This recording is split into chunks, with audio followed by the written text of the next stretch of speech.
Hello and I welcome you all to brainstorm ED. मैं हूं रुपेश कुमार मिश्र और आप सभी का मैं स्वागत करता हूं ब्रेन स्टॉर्म ईडी के यूट्यूब चैनल पर। देखिए, इस वीडियो में हम लोग जो बात करेंगे वो पीजी एडमिशन के रिगार्डिंग, जो 22 से 24 सेशन वालों का जो अभी तक कहने का मतलब एडमिशन नहीं हो पाया है, तो एडमिशन अभी तक क्यों नहीं हुआ, मेरिट लिस्ट जारी हुआ या नहीं, सेकंड मेरिट लिस्ट कब आएगा, और अगर आपका एडमिशन नहीं होता है किसी भी लिस्ट में देन आगे का आपके लिए क्या रास्ता है, वहाँ पर आगे का क्या आपको तरीका अपनाना है ताकि आपका नामांकन हो जाए फाइनली। क्योंकि जिनका कम परसेंटेज होगा, जैसे मैंने थंबनेल में लिखा हुआ 60% से कम, तो उनको थोड़ा समस्या देखना पड़ता है। उसका क्या सॉल्यूशन, इस वीडियो में हम लोग इस बात को चर्चा करेंगे। क्या फर्स्ट मेरिट लिस्ट जारी हो चुका है या नहीं, ये सब देखेंगे। और जिनका 60% से कम है, नहीं एडमिशन हो रहा है, अगर हो एडमिशन हो नहीं रहा बल्कि अभी तो हुआ नहीं है, नहीं अगर बाद में हो, किसी तरह का प्रॉब्लम होता है, तो आपके लिए क्या क्या विकल्प है उसको आपको यहाँ से जानना है। वीडियो में आगे बढ़ने से पहले मैं आप लोगों को बता दूं कि जितने भी लोग चैनल पे नए हैं चैनल को सब्सक्राइब कर लेंगे। इस तरह का कंटेंट मैं कंटिन्यू आप लोगों के लिए लाता रहता हूँ। पीजी का कंटेंट भी मैं लाऊंगा, जैसे जैसे आप लोग कमेंट करोगे उसी हिसाब से। बगल में बेल आइकन प्रेस करेंगे, टेलीग्राम ग्रुप को ज्वाइन करके वहाँ पे आपको यूनिवर्सिटी का अपडेट, नोट्स, मटेरियल सब कुछ भेजा जाता है। आपको उसको ज्वाइन कर लेना है, अपने दोस्तों को भी वहाँ पे इसको रिकमेंड करना है चैनल के बारे में और टेलीग्राम ग्रुप के बारे में भी। देखिए, पीजी एडमिशन में पहला टॉपिक जो हम लोग बात करने वाले हैं कि PG admission problem facing by many students. सबसे पहले है जो फर्स्ट मेरिट लिस्ट के बारे में मैं बता रहा हूँ कि कुछ दिन पहले एक लिस्ट जारी हुआ। एक्चुअली में वो मेरिट लिस्ट नहीं है, आपने ना अप्लाई कर दिया तो फर्स्ट मेरिट लिस्ट का आप वेट कर रहे हो, तो वो मेरिट लिस्ट नहीं है जो जिसके बाद आपका नामांकन होगा, that is provisional list. Actually में उस लिस्ट में सभी छात्र छात्राओं का नाम होगा, जो छात्र ने पीजी में आवेदन किया होगा सभी का नाम होगा। एक्चुअली ये लिस्ट क्यों निकाला जाता है यूनिवर्सिटी के द्वारा, ये इसलिए कि अगर आपका कुछ त्रुटि होगा अप्लाई करते वक्त, उसको आप चेक कर सको, उसको आप सुधार करवा लो और फिर उसके बाद आप अप्लाई करो, ताकि मेरिट लिस्ट आने के बाद मेरिट लिस्ट आने से पहले आपके सारे समस्याओं का निवारण हुआ हो, कंप्लीटेड हो, है ना, बाद में कोई प्रॉब्लम ना हो। नहीं तो बार बार आपको यूनिवर्सिटी का चक्कर लगाना पड़ता है।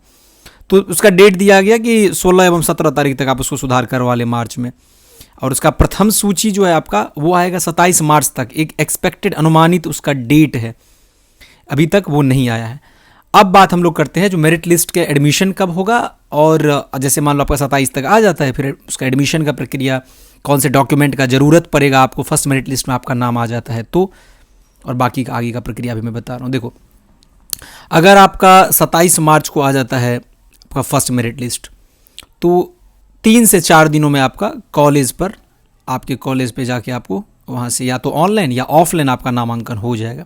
ठीक, पहली बात। अब है, ये तो हमारा काम हो गया। यहाँ पे डॉक्यूमेंट क्या सब आपको लेके जाना है, तो कॉलेज पर आपको ज़रूरत पड़ेगा, एक बार मैं चर्चा कर दूँ, क्लास 10th का आप ले जाओगे सर्टिफिकेट या मार्कशीट, ओरिजिनल लेके जाना, ठीक है, लेकिन उतना चेक नहीं करते वेरिफिकेशन के लिए। क्लास X2 का, ग्रेजुएशन का मार्कशीट, ये जब वेरिफिकेशन के लिए बुलाएगा तब, एडमिशन के वक्त आपको उसका फ़ोटो स्टेट डालना है। ग्रेजुएशन का मार्कशीट, आधार कार्ड या फिर कोई भी प्रूफ, CLC और माइग्रेशन कैसे आप यूनिवर्सिटी से निकालोगे, इस पर मैं एक सेपरेट वीडियो बनाऊंगा। CLC कॉलेज लिविंग सर्टिफिकेट होता है, माइग्रेशन किसके लिए है, जो लोग किसी दूसरे विश्वविद्यालय से आते हैं, कहने का मतलब कोई स्टूडेंट ऐसा है जो पाटलिपुत्र यूनिवर्सिटी या पटना यूनिवर्सिटी से LNMU में आ रहा है, तो वो माइग्रेट कर रहा है, तो उसको माइग्रेशन का आवश्यकता है, आपको नहीं है। अगर माइग्रेशन आप नहीं दे रहे हो तत्काल में आपने अप्लाई में अंडरटेकिंग लिया होगा। नेक्स्ट आता है हमारा फोटो, सिग्नेचर और EWS या रिजर्वेशन वाला सर्टिफिकेट, दैट इज क्लियर। अब फर्स्ट मेरिट लिस्ट में नाम नहीं आया तो आप वेट करोगे सेकेंड लिस्ट का, या आपको कहने का मतलब आपने जो कॉलेज प्रेफरेंस में दिया हुआ उसके अनुकूल आपका नाम नहीं आया, तो फिर आप क्या करोगे, तो सेकेंड लिस्ट का वेट करोगे। सेकेंड लिस्ट में आपका नाम ऑटोमेटिक आ जाएगा। अगर स्लाइड अप का ऑप्शन आ रहा है तो आप स्लाइड अप कर दोगे साइबर कैप से जाके, जहाँ पे आपने कहने का मतलब अप्लाई किया होगा। ध्यान से सुनना मेरी बातों को, स्लाइड अप आपको करना है, क्योंकि अभी तक मेरिट लिस्ट आया नहीं है पहला भी। ये तो हमारा सेकेंड हो गया। अगर मान लो सीट जिस हिसाब से बचेगा उस हिसाब से थर्ड लिस्ट आएगा, अगर सीट नहीं बचा तो फिर थर्ड लिस्ट नहीं आएगा, ये श्योर रहो, सीधे स्पॉट एडमिशन होगा। यहाँ पे मैंने लिख रखा है spot admission process. Spot admission में क्या होता है ना, जो लगभग स्टूडेंट्स का एडमिशन हो जाता है, जिसका 60% भी होगा उसका भी, जिसका 60% से कम होगा उसका भी। मेन प्रॉब्लम होता है जिनका 55% है, वो लोग क्या करें, तो उनका भी एडमिशन होगा, डोंट वरी। किसी को चिंता नहीं करना है, घबराने की आवश्यकता नहीं है। फर्स्ट मेरिट लिस्ट में नाम नहीं आया, सेकंड में नहीं आया, तो स्पॉट में लास्टली होना ही है। समझ रहे हो ना? आपको यूनिवर्सिटी में बहुत सारे कॉलेजेस हैं, बहुत सीट्स है ना? जैसे फिजिक्स में 770 सीट के आसपास है, मैथमेटिक्स का अपना सीट है। स्लाइड अप का अगर ऑप्शन आए तो आप स्लाइड अप ऑप्शन एक बार चेक कर लोगे। अगर स्लाइड अप का ऑप्शन नहीं आ रहा है देन ऑटोमेटिक वो स्लाइड अप हो जाएगा। अगर आप एडमिशन नहीं लेते हो, मान लो जैसे आपका नाम आया आर के कॉलेज मधुबनी या सीएम साइंस कॉलेज दरभंगा में, आपको इच्छा नहीं है लेने का, डिपार्टमेंट में लेने का, देन आप स्लाइड अप चेक करोगे, नहीं आ रहा है छोड़ दोगे। सेकेंड में आपका ऑटोमेटिक वो स्लाइड अप होके, अगर मान लो 68% सपोज करो कि सेकेंड मेरिट लिस्ट में आके, पहला मेरिट लिस्ट आता है 75 का या 74 का, और सेकंड में आके 68% पे आ जाता है, आपका परसेंटेज है 69, तो हो तो क्या, आपका एडमिशन डन है, फिर आपका एडमिशन कंप्लीटेड है प्रोसेस।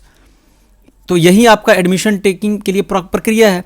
अब बाकी आपको इंपॉर्टेंट डॉक्यूमेंट्स जो आपको कहने का मतलब आपने अप्लाई किया होगा, तो यही सब आपको हर जगह काम देगा जो यहाँ पे मैंने लिख रखा है। सारा डॉक्यूमेंट आपको अप्लाई करते वक्त हो, एडमिशन में हो, वेरिफिकेशन में हो, इसी का आवश्यकता पड़ेगा। लेकिन मैंने आपको बताया था EWS और रिजर्वेशन, ये जिसने संलग्न किया होगा, इनक्लोज किया होगा ऑनलाइन करते समय, बहुत बेहतर है। एडमिशन में उनको ज़्यादा सुविधा होगा, ज़्यादा जल्दी एडमिशन हो जाएगा उनका। तो पीजी के रिगार्डिंग यही सब कुछ था। मैंने काफ़ी सारी बातें आपके साथ शेयर की, आपको समझ में आ गया होगा। अगर आप लोगों का कोई कमेंट होगा, कुछ पूछना होगा, तो आप इंस्टाग्राम पर भी आगे पूछ सकते हैं। कमेंट बॉक्स पे अपना कमेंट कर दे, जो आपका समस्या होगा मैं उसका निवारण करने का पूरा प्रयास करूँगा। और साथ में आप जो है, कहने का मतलब वीडियो को दूसरे लोग तक भी शेयर करें, ताकि वो लोग भी यहाँ से समझ सके कि जिनका एडमिशन नहीं हो रहा है तो वो लोग कैसे कैसे अप्लाई करेंगे, कैसे वेरिफिकेशन का प्रोसेस है, कैसे किस डॉक्यूमेंट का आवश्यकता पड़ता है। First merit list, second merit list और 60% से कम है फिर भी एडमिशन होगा, लेकिन कब होगा? स्पॉट एडमिशन के थ्रू लास्टली। फर्स्ट और सेकेंड में तो बहुत मुश्किल है। तो आशा कर रहा हूँ हर एक पॉइंट यहाँ सब क्रिस्टल क्लियर होना चाहिए। तो इसी नोट के साथ ये है वीडियो का end. Thank you for listening and as always God bless you all.